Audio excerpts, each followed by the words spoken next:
লোকসভা নির্বাচনের আদর্শ আচরণবিধি লাগু হয়ে যাওয়ার পরেও কালিয়াগঞ্জের বিভিন্ন এলাকায় জ্বলজ্বল করছে রাজনৈতিক এবং সরকারি প্রকল্পের ব্যানার পোস্টার। ফলে ভোটারদের প্রভাবিত হওয়ার আশঙ্কা করছে বিজেপি নেতৃত্ব। তাদের দাবি, কালিয়াগঞ্জে মুখ্যমন্ত্রী মমতা বন্দ্যোপাধ্যায়ের ছবি সম্বলিত পথশ্রী প্রকল্পের হোর্ডিং খোলা হয়নি। এমনকি এমপি ল্যাডের অর্থে বরাদ্দ অ্যাম্বুলেন্সের গায়ে রায়গঞ্জের প্রাক্তন সাংসদ মোহাম্মদ সেলিমের নাম জ্বলজ্বল করছে। হাসপাতালের প্রতীক্ষালয়েও প্রাক্তন বিধায়ক প্রয়াত প্রমথনাথ রায়ের নাম জ্বলজ্বল করছে।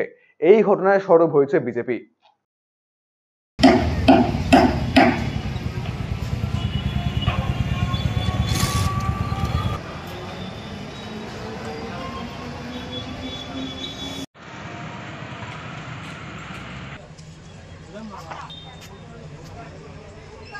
এখানে ফ্লেক্স বা পতাকা লাগানো ছিল, 14 বার আমাদের ফোন করেছে এবং বহু জায়গার থেকে আমাদের ফ্লেক্স পোস্টার খুলে নেওয়া হয়েছে।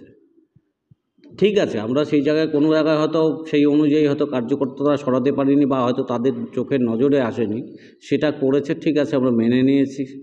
কিন্তু সেই জায়গাটায় অপরপক্ষে দেখা যাচ্ছে শাসক দল থেকে শুরু করে বিগত দিনের যে এমপি মোহাম্মদ সেলিমের যে অ্যাম্বুলেন্স থেকে শুরু করে বিভিন্ন জায়গায় যে শাসক দলের পোস্টারগুলো রয়েছে সরকারি দপ্তরগুলোতে এবং সরকারি বিভিন্ন পোল থেকে শুরু করে সমস্ত জায়গায়, তো সেই জায়গায় প্রশাসন কেন এই বিষয়টা গুরুত্ব সহকারে দেখছে না? কেন দুরকম হবে যে এক চোখে এদিকে দেখছে বিজেপির ক্ষেত্রে সমস্ত জায়গায় কড়াভাবে মনোভাব, অপরদিকে হসপিটাল থেকে শুরু করে বিবেকানন্দ মোড় গেলে পরে চোখের সামনে জল করে জ্বলে উঠছে? সেটা নিয়ে কেন এখন পর্যন্ত সেটাকে খুলে ফেলা হচ্ছে না বা সেটা নিয়ে কোনো অ্যাকশন নেওয়া হচ্ছে না? অবশ্যই বিডিও সাহেবের এই বিষয়টা নিয়ে দেখা উচিত অতি দ্রুততার সাথে।